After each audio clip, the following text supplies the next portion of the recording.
ప్రభునందు మరణాత విశ్వాస సమాజం అనే ఈ టీవీ కార్యక్రమానికి విచ్చేసిన మీ అందరికీ ప్రభు యేసుక్రీస్తు నామములో వందనాలు.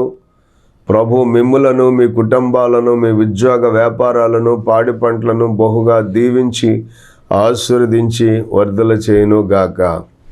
మరి శిలువ శ్రమదాన ప్రార్థనా కూటాలలో మరి ప్రభు అయినటువంటి యేసుక్రీస్తు వారిని మరి పిలాతు కోర్టులో మరి తీసుకుని వెళ్ళి అక్కడ మరి శిక్షను విధించినప్పుడు ఆ శిక్షించబడినటువంటి యేసుక్రీస్తు ప్రభువుని మరి ఆ ప్రజలందరూ కూడా తీసుకుని వచ్చి మరి చూడండి, లూకాసు వార్త 23వ అధ్యాయము 33వ వచనం దగ్గర నుంచి చదివినట్లయితే, వారు కపాలం అనబడిన స్థలమునకు వచ్చినప్పుడు అక్కడ కుడివైపున ఒకనిని ఎడమవైపున ఒకనిని ఆ నేరస్తులలో ఆయనతో కూడా సిలువ వేసిరి.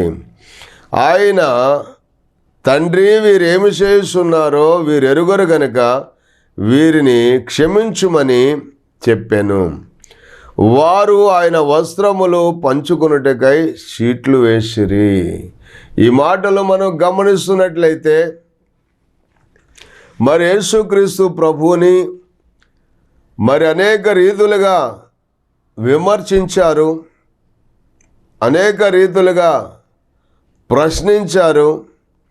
మరి ప్రధాన యాజకుడు కానీ మరి అక్కడ ఉన్నటువంటి ప్రధాన యాజకులు, శాస్త్రులు, ఇంకా అనేక మంది ప్రజలు యేసు ప్రభు మీద చాలా నేరాలు మోపారు, కానీ ఏది కూడా మరి సరిపోలేదు అని చెప్పి దేవుని వాక్యంలో మనం చూస్తూ ఉన్నాం. ఎందుకంటే ఇతడు మా జనమును తిరుగుబాటుకి ప్రేరేపిస్తున్నాడు అన్నారు. కైసరుకు పన్నియొద్దని తానే క్రీస్తును ఒక రాజునని చెప్పగా మేము విన్నాము అన్నారు. ఆ విధంగా ఆయన మీద అందరూ కూడా నేరాలు మోపారు, కానీ ఏది కూడా ఆ నేరాలు ఆయన మీద మోపడానికి సరిపడలేదు అని చెప్పి రాయబడి ఉన్నాయి. మరి ఈ విధంగా మోపిన తరువాత పిలాతు ప్రధాన యాజకులతోనూ జనసమూహములతోనూ ఈ మనుషుని యందు నాకు ఏ నేరము కనపడలేదని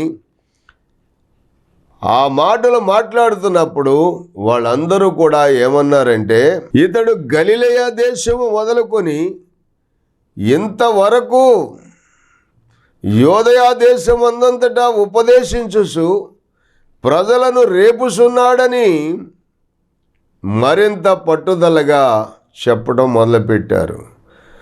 అప్పుడు పిలాతు ఈ మాట విని, ఈ మనుషుడు గలిలయుడా అని అడిగాడంట. ఆయన హేరోదు అధికారం క్రింద ఉన్న ప్రదేశపు వాడని తెలుసుకొని హేరోదు దగ్గరకు ఆయనను పంపి తన చేతులు దులుపుకున్నట్లుగా మనం చూస్తూ ఉన్నాం. అయితే హేరోదు యేసును చూసి మిక్కిలి సంతోషించాడు. ఎందుకంటే ఆయన ద్వారా అనేకమైనటువంటి సూచక్రియలు, మహత్కార్యాలు, అద్భుత కార్యాలు జరుగుతున్నాయని అక్కడక్కడ విన్నాడు. అందుకు ఆయన యేసుని చూసి సంతోషించాడు. తర్వాత మరి ప్రధాన యాజకులు, శాస్త్రులు నిలవబడి ఆయన మీద తీక్షణంగా నేరాలు మోపినప్పుడు హేరోదు తన సైనికులతో కలిసి ఆయనను తృణీకరించి అపహసించి ఆయనకు ప్రశస్తమైన వస్త్రమును తొడిగించి పిలాతు వద్దకు మరలా పంపివేశాడు. అంతకు ముందు హేరోదును పిలాతును ఒకనికొకడు శత్రువులై ఉండి ఆ దినముననే ఒకనికి ఒకడు మిత్రులయ్యారు అని చెప్పి రాయబడి ఉంది. అంటే యేసుక్రీస్తు ప్రభు శత్రువులను కూడా స్నేహితులుగా చేసేవాడు అని ఇక్కడ మనకు అర్థమవుతుంది. ఆయనను మరణ శిక్షకు అప్పగించడం ద్వారా మరి బద్ధ శత్రువులుగా ఉన్నటువంటి వారు కూడా మిత్రులుగా మారిపోయారు. ఆ విధంగా యేసుక్రీస్తు ప్రభువుని మరి తీర్పు తీర్చి మరలా అక్కడి నుంచి హేరోదు పిలాతు దగ్గరికి పంపిస్తే మరలా అక్కడికి వెళ్ళిన తర్వాత కూడా పిలాతు విచారణ చేసి విమర్శించి అడిగినప్పుడు అక్కడ ఈ పిలాతుకు కూడా ఏ విధమైనటువంటి నేరము కనపడలేదు అని చెప్పి మనం చూస్తూ ఉన్నాం. అదే 15వ వచనంలో చెప్తున్నాడు, హేరోదునకు కూడా ఈయన యందు ఏ నేరము కనపడలేదు. హేరోదు అతన్ని మా యొద్దకు తిరిగి పంపెను కదా, ఇదిగో మరణమునకు తగిన దేదియు ఇతడు చేయలేదు, కాబట్టి నేను అతన్ని శిక్షించి విడుదల చేస్తానని చెప్పినప్పుడు వారందరూ కూడా వీనిని చంపివేసి మాకు బరబ్బను విడుదల చేయమని ఏకగ్రీవంతో కేకలు వేయటం మొదలుపెట్టారని చెప్పి ఆ లేఖనాల్లో మనం చూస్తూ ఉన్నాం. బరబ్బా అంటే ఎవడు అని మనం ఆలోచన చేస్తే, వీడు పట్టణములలో జరిగించిన ఒక అల్లరి నిమిత్తమును నరహత్య నిమిత్తమును చెరసాలలో వేయబడిన వాడు అని చెప్పి రాయబడి ఉంది.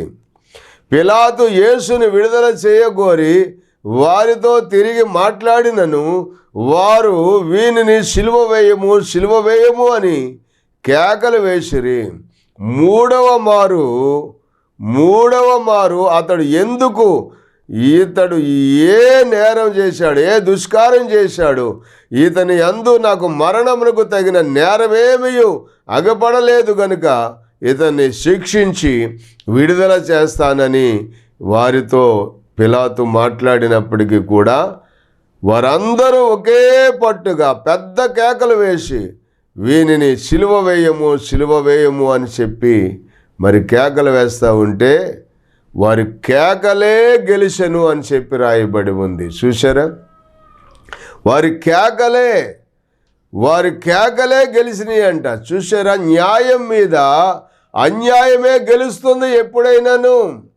ప్రజలు ఎప్పుడూ కూడా ఆ విధంగా న్యాయమేది అన్యాయమేది అని ఆలోచించడం లేకుండా మరి నీతిమంతుడు నిర్దోషి నిరపరాధి అయినటువంటి యేసుక్రీస్తు ప్రభువుని సిలువ వేయమని చెప్పి కేకలు వేస్తూ ఉంటే ఇక్కడ మనం చూస్తున్నాం 25వ వచనంలో, అల్లరి నిమిత్తము నరహత్య నిమిత్తము మరి అక్కడ చెరసాలలో వేయబడిన వారిని వారు అడిగినట్లు వారికి విడుదల చేసి యేసును వారికి ఇష్టము వచ్చినట్లు చేయుటకు అప్పగించెను అనే మాటను మనం చూస్తూ ఉన్నాం. అందుకనే ఇక్కడ వారు ఇప్పుడు యేసుక్రీస్తు ప్రభువుని మరి కపాలమనబడిన స్థలమునకు వచ్చినప్పుడు అక్కడ కుడివైపున ఒకనిని ఎడమ వైపున ఒకనిని ఆ నేరస్తులను ఆయనతో కూడా సిలువ వేసిరి అనే మాట మనం చూస్తున్నాం. అయితే ఇప్పుడు 32వ వచనంలో మనం చదివినప్పుడు అక్కడ ఏముందంటే, మరి ఇద్దరు ఆయనతో కూడా చంపబడుటకు తేబడిరి, వారు నేరము చేసిన వారు అని చెప్పి రాయబడింది. అంటే చంపబడుటకు సిలువ వేయబడుటకు తేబడిన వారేమో నేరం చేసిన వారు, యేసుక్రీస్తు ప్రభుల వారేమో ఏ నేరము లేనివాడు.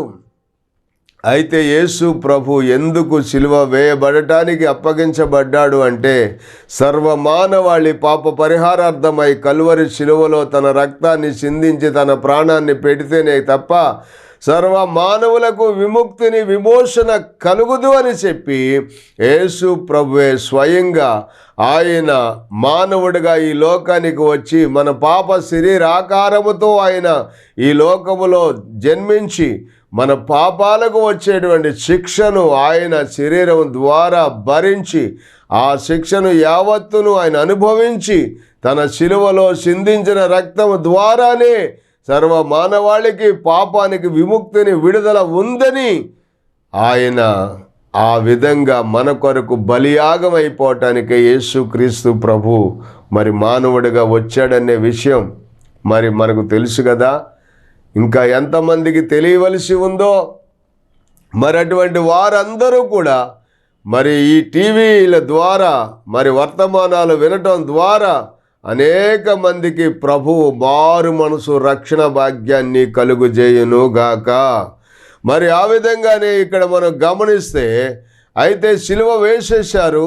మరి అక్కడ నేరస్తుల్ని సిలువ వేశారు. నేరస్తులతో పాటు యేసుక్రీస్తు ప్రభుని కూడా సిలువ వేశారు. కారణం ఏంటంటే ప్రవచనం మనం చూస్తూ ఉన్నాం 22వ అధ్యాయంలో 37వ వచనంలో ఏమని రాయబడిందంటే, ఆయన అక్రమకారులలో ఒకడుగా ఎంచబడెను అని వ్రాయబడిన మాట న్యాయందు నెరవేరవలసి ఉన్నది.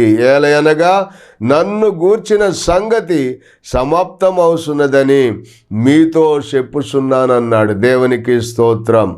ప్రభునందు ప్రియమైన దేవుని బిడ్డలారా, ఆయన అక్రమకారులలో ఒకడుగా ఎంచబడినని అని వ్రాయబడిన మాట నాయందు నెరవేరవలసి ఉన్నదని, ఏలయనగా నన్ను గూర్చిన సంగతి సమాప్తం అవుతున్నదని మీతో చెప్పుచున్నానని చెప్పి శిష్యులతో చెప్పినటువంటి మాట ప్రకారంగా ఇక్కడ మనం గమనిస్తే నేరస్తులతో మరి యేసుక్రీస్తు ప్రభు కూడా అక్కడ సిలువ వేయబడిన సందర్భాన్ని మనం చూస్తూ వచ్చాం.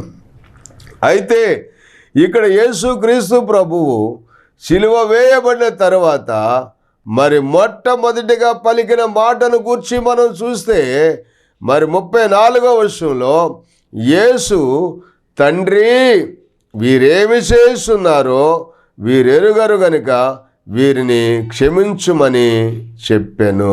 దేవునికి స్తోత్రం. ఏం చెప్పారండి? తండ్రి వీరేమి చేస్తున్నారో వీరెరుగరు గనుక వీరిని క్షమించుమని సిలువ పైన యేసు ప్రభు పలికిన మొదటి మాట క్షమాపణ. దేవునికి స్తోత్రం. ఆయన క్షమాపణ అనే మాటను మనం చూస్తూ ఉన్నాం. మరి యేసుక్రీస్తు ప్రభుని గురించి బిడ్లారా, మరి యేసు ప్రభు తన శిష్యులకు బోధించినటువంటి సత్యాన్ని ఇక్కడ ఆయన ఆచరణలో పెట్టుతున్నట్లుగా మనం చూస్తూ ఉన్నాం. ఏం బోధించారు యేసు ప్రభు తన శిష్యులకి అని మనం ఆలోచన చేస్తే మత్తయి సువార్త 5వ అధ్యాయము 43-44 వచనాలు మనం చదివినట్లయితే, నీ పొరుగు వారిని ప్రేమించి నీ శత్రువుని ద్వేషించమని చెప్పబడిన మాట మీరు విన్నారు కదా. ఈ మాట ఎక్కడ విన్నారు? మోషే ధర్మశాస్త్రం నందు, మోషే గారు రాసిన ధర్మశాస్త్రంలో పాత నిబంధన గ్రంథములో ఆ విధంగా వ్రాయబడి ఉందని దైవ లేఖనాల్లో మీరు విన్నారు కదా అని యేసు ప్రభువు తన శిష్యులకు మరి బోధిస్తూ వచ్చాడు.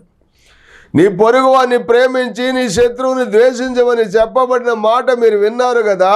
అయితే నేను మీతో చెప్పేది ఏంటంటే, మీరు పరలోకమందున్న మీ తండ్రికి కుమారులై ఉండునట్లు మీ శత్రువులను ప్రేమించండి. హల్లెలూయా.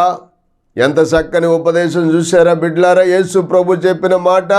అంటే ఇప్పుడు యేసు క్రీస్తు ప్రభువుని రోమా సైనికులు, రోమా వారు ఏం చేస్తున్నారు అని మనం ఆలోచన చేస్తే, ఆయనను చిత్రహింసలు చేశారు, నానా బాధలు పెట్టారు, వారికి మరి శిరస్సుకు ముళ్ళ కిరీటం గుచ్చారు, వీపంతా కొరడా దెబ్బలతో మరి నాగడిసాల వల్లే దున్నారు. ఆ విధంగా హింస పెట్టి బాధించి చాలా ఇబ్బందులు పెట్టినటువంటి ఆ యొక్క రోమా సైనికుల్ని గూర్చి ఉద్దేశించి ఆయన ఏం చెప్తున్నారు అంటే, తండ్రి వీరేం చేస్తున్నారో వీరెరుగరు గనుక వీరిని క్షమించుమని చెప్పి మరి ఆయన ప్రార్థన చేస్తున్నట్లుగా మనం చూస్తూ ఉన్నాం. దేవుని బిడ్డలారా, ఇక్కడ మనం గమనిస్తే దేవుని యొక్క సన్నిధానంలో యేసుక్రీస్తు ప్రభు మరి ఆయన ఉపదేశాల్లో ఏవైతే బోధించారో మరి అదే ఆయన చేశారు. ఆయన ఏదైతే చేశారో అదే ఆయన బోధించగలిగారు. బోధించేది ఒకటి, చేసేది ఒకటి. యేసు ప్రభు ఎప్పుడూ ఎక్కడా చేయలేదని దైవలేఖనాల ద్వారా మనకు తెలియబడుతూ ఉన్నాయి. కాబట్టి దేవుని యొక్క సన్నిధానంలో క్షమాపణ అనేది చాలా ప్రాముఖ్యమైనటువంటి విషయం. క్షమించే మనసు ఉంటే ఫలించే గుణం వస్తుందంట. క్షమించకపోతే, మరి శత్రువుని ప్రేమించి శత్రువుని క్షమిస్తేనే మనకు ఫలభరితమైనటువంటి జీవితం మరి వస్తూ ఉంది. అలాగనే మనం చూస్తే యేసుక్రీస్తు ప్రభువు చెప్పిన మాట ప్రకారముగానే ఆనాడు పాత నిబంధన గ్రంథములో ఆదికాండములో మరి యోసేపు తనను హింసించినటువంటి అన్నలందరినీ కూడా ఆయన క్షమించినట్లుగా మనం దైవలేఖనాల్లో చూస్తూ ఉన్నాం. ఆ మాటను గురించి మనం చూస్తే ఇక్కడ మరి ఆదికాండము 37వ అధ్యాయములో మరి మనం చూసినప్పుడు 37వ అధ్యాయము 4వ వచనం దగ్గర నుంచి మనం చదివితే అక్కడ ఏముందంటే, అతని సహోదరులు తమ తండ్రి అతనిని తమ అందరికంటే ఎక్కువగా ప్రేమించుటకు చూసినప్పుడు వారు అతని మీద పగపట్టి అతనిని క్షేమ సమాచారమైనను అడగలేకపోయిరి. యోసేపు ఒక కలకని తన సహోదరులతో అది తెలియజెప్పగా వారు అతని మీద మరీ ఎక్కువగా పగబట్టిరి అనే మాట మనం చూస్తున్నాం. అతడు వారిని చూసి, నేను కనిన ఈ కలను మీరు దయచేసి వినండి. ఏంటంటే అదేమనగా, మనము చేనులో పనులు కట్టుచున్నాము. నా పన లేచి నిలుచుండగా మీ పనలు నా పనకు సాష్టాంగపడినని మరి యోసేపు చెప్పినప్పుడు, అందుకు అతని సహోదరులు, నీవు నిశ్చయముగా మమ్మల్ని ఏలెదవా, మా మీద నీవు అధికారి అవుదువా అని అతనితో చెప్పి అతని కలను బట్టి అతని మాటలను బట్టి అతని మీద మరింతగా పగబట్టారు అని చెప్పి వ్రాయబడి ఉంది. ఆ పగ రాను రాను చివరికి ఏమయ్యింది అని మనం ఆలోచన చేస్తే, యోసేపుని మరి 23వ వచనం 37వ అధ్యాయం 23వ వచనం మనం చదివితే, యోసేపు తన సహోదరుల యొద్దకు వచ్చినప్పుడు వారు యోసేపును అంగీని అతడు తొడుక్కొని ఉండిన ఆ విచిత్రమైన నిలువుటంగిని తీసివేసి అతన్ని పట్టుకొని గుంటలో పడద్రోసి ఆ గుంట ఒట్టిది, అందులో నీళ్లు లేవు. వారు భోజనమునకు కూర్చుండి కన్నులెత్తి చూడగా ఐగుప్తునకు తీసుకుని పోవుటకు గుగ్గిలము మస్తకి బోలమును మోయుసున్న ఒంటెలతో ఇస్మాయేలీలైన మార్గస్థులు గిలాదు నుండి వచ్చుచుండిరి. అప్పుడు యోధా, మనము మన సహోదరుని చంపి మరణమును దాచిపెట్టినందువలన ఏమి ప్రయోజనము? ఈ ఇస్మాయేలులకు వారిని అమ్మివేయుదము రండి. వాడు మన సహోదరుడు, మన రక్త సంబంధి కదా, వానికి హాని ఏమీయూ చేయరాదని తన సహోదరులతో చెప్పాను. అందుకు అతని సహోదరులు సమ్మతించి మిద్యానీయులైన వర్తకులకు ఆ మీదుగా వెళుచుండగా వారు ఆ గుంటలో నుండి యోసేపును పైకి తీసి ఇస్మాయిలీలకు 20 తులముల వెండికి అతన్ని అమ్మివేశారు అని చెప్పి రాయబడింది. చూసారా, సొంత తమ్ముడు వారికి మేలు కలుగు చేయటానికి తండ్రి చేత భోజనం పంపిస్తే, మరి యాకోబు భోజనం పట్టుకెళ్ళి అన్నగారుల యోగక్షేమాలు తెలుసుకురమ్మని చెప్పి యోసేపును పంపిస్తే, యోసేపుని అతని విచిత్రమైన నిలువుటంగి లాగేశారు, వస్త్రహీనుని చేసేశారు, మరి అక్కడ నీళ్లు లేని గుంటలో పడేశారు. మరలా వాళ్ళు వెళ్ళి భోజనాలు, యోసేపు తెచ్చిన భోజనాలే వాళ్ళు చేస్తూ వచ్చారు. ఎంత దారుణం చూశారండి.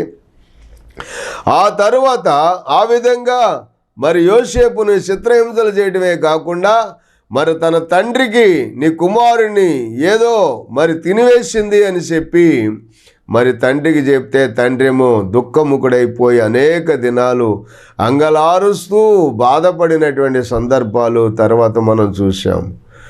మరి ఆ విధంగా మనం గమనించినట్లయితే మరి తరువాత 39వ అధ్యాయములో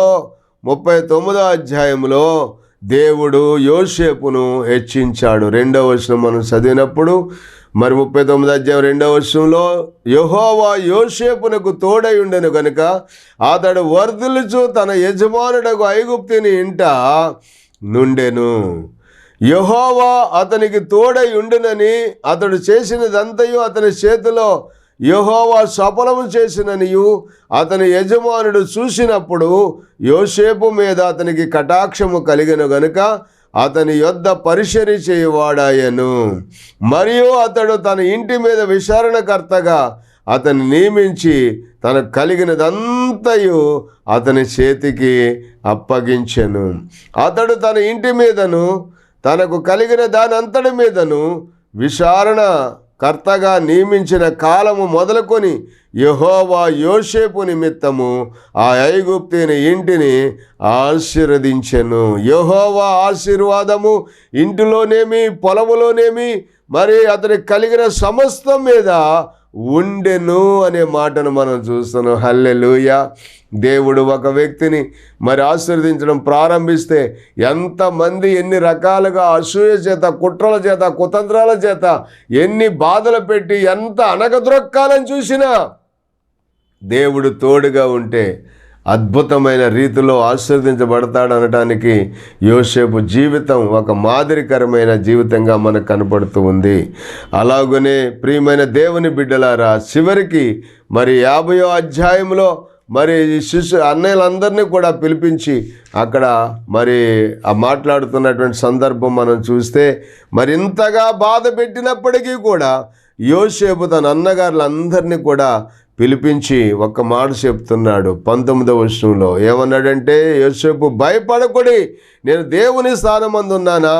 మీరు నాకు కీడు చేయని ఉద్దేశించిరి కానీ నేటి దినమున జరుగుతున్నట్లుగా అనగా బహు ప్రజలను బ్రతికించినట్లుగా అది మేలుకే దేవుడు ఉద్దేశించెను. కాబట్టి భయపడకుడి, నేను మిమ్మును మీ పిల్లలను పోషించదనని చెప్పి వారిని ఆదరించి వారితో ప్రీతిగా మాట్లాడాను. దేవునికి స్తోత్రం. కనుకనే ప్రియమైన దేవుని బిడ్డలారా, ఇది ఎవరి మనసు అంటే యేసుక్రీస్తు కలిగిన మనసు. అందుకనే ఫిలిప్పీ పత్రిక 2వ అధ్యాయం 5వ వచనంలో రాయబడిన మాట ఏంటంటే, క్రీస్తు యేసుకు కలిగిన ఈ మనసు మీరును కలిగి ఉండండి అని ప్రభు చెప్పారు. అలాగే యేసుక్రీస్తు ప్రభు చూడండి, ఇక్కడ మొట్టమొదటిగా సిలువ వేయబడిన తర్వాత సిలువ మీద బాధలు అనుభవిస్తూ ఉన్నప్పటికీ కూడా అక్కడ తనను హింసిస్తున్న, శోధిస్తున్న, మరి ఇబ్బంది పెడుతున్న ఆ యొక్క రోమ సైన్యాధిపతులను మరి చుట్టూ నిలుచుండి అపహాసం చేసి ఎగతాళి చేస్తున్నటువంటి ప్రజలను కూడా ఉద్దేశించి నా ప్రభు అయిన యేసు చెప్తున్న మాట ఏంటంటే, తండ్రి వీరేమి చేస్తున్నారో వీరెరుగరు గనుక వీరిని క్షమించుము అని చెప్పి వారి కొరకు క్షమాపణ ప్రార్థన మరి యేసు ప్రభు శిలువ మీద చేస్తున్నట్లుగా మనం చూస్తూ ఉన్నాం. కాబట్టి దైవ సాన్నిధ్యంలో దేవుడు మనలను ప్రేమించి, దేవుడు మనలను క్షమించి, దేవుడు మనలను ఆయన బిడ్డలుగా చేసుకుని ఆయన సన్నిధిలో మనలను మరి నిలవటానికి అవకాశం కలిగించినటువంటి యేసుక్రీస్తు ప్రభు వారి యొక్క సన్నిధిలో ఆయన చెప్పినట్లుగా మనం జీవిస్తే మన జీవితాలు కూడా ఆశీర్వాదకరంగా ఉంటాయి అనటానికి ఏమాత్రం సందేహం లేదు. మత్తయి సువార్త 6వ అధ్యాయంలో మత్తయి సువార్త 6వ అధ్యాయం 12వ వచనం మనం చదివినప్పుడు, మా రుణస్థులను మేము క్షమించి ఉన్న ప్రకారము మా రుణములను మీరు క్షమించుము, మమ్మను శోధనలోనికి తేక దుష్టుని నుండి మమ్మను తప్పించుము అని చెప్పి మరి ప్రార్థన చేయాలని యేసు ప్రభు మరి శిష్యులకు మరి నేర్పించారు. తర్వాత చెప్పిన మాట ఏంటంటే, శిష్యులారా, మనుషుల అపరాధములను మీరు క్షమించిన ఎడల మీ పరలోకపు తండ్రి మీ అపరాధములను క్షమించును. మీరు మనుషుల అపరాధములను క్షమించకపోయిన ఎడల మీ తండ్రియు మీ అపరాధములను క్షమించడు. చూశారా, మనకు ద్రోహం చేసిన వారిని, మనకు అన్యాయం చేసిన వారిని, మనకు మోసం చేసిన వారిని మనం ఎప్పుడైతే క్షమించి వదిలిపెట్టేస్తామో అలాగే మన పాపాలు కూడా మన పరలోకపు తండ్రి ఆయన క్షమించి మనల్ని సమస్తమైన దుర్నీతి నుండి మనల్ని విడిపించి విమోచించి ఆయన యొక్క సన్నిధిలో మరి నీతిగాను నిర్దోషులుగాను మనలను నిలవబెట్టి బలపరిచి వాడుకునే దేవుడిగా మరి యేసుక్రీస్తు ప్రభు ఉన్నాడు. పరిశుద్ధ గ్రంథంలోనే ఒక మాటను మనం చూసినట్లయితే మరి అక్కడ ఒక వ్యక్తి మరి యేసుక్రీస్తు ప్రభు చెప్పిన మాట ప్రకారంగా కాకుండా మరి ఆయన ఏం చేశాడంటే తనకు మరి అప్పున్నటువంటి మరి ఒక వ్యక్తిని ఆ యజమానుడు క్షమించేశాడంట. క్షమించేస్తే మరి ఆయన వెళ్ళి తనకు అప్పున్నటువంటి మరొక వ్యక్తిని క్షమించకుండా మరి ఇబ్బంది పెట్టి చాలా అది కట్టేదాకా మరి విడిచిపెట్టను అని చెప్పి మరి ఇబ్బంది పెడుతూ వచ్చాడంట. తర్వాత ఆ విషయం మరి ఆ యజమానుడికి తెలిసినప్పుడు ఆ యజమానుడు ఏం చెప్పాడంటే, ఇదిగో నేను నీకు ఇన్ని వేల రూపాయలు క్షమించాను కదా, దాదాపుగా 10,000 తలంతులు నేను నీకు క్షమించానే, నీవు మరి అతన్ని క్షమించలేవా అని చెప్పి అడిగితే, నేను క్షమించలేకపోయానని చెప్పినప్పుడు అతన్ని తీసుకెళ్ళి చెరసాల్లో వేయించాడంట. కడపటి కాసు చెల్లించేదాకా మరి ఆ విధంగా అతడు బంధించబడి ఉన్నాడు అని చెప్పి రాయబడి ఉంది.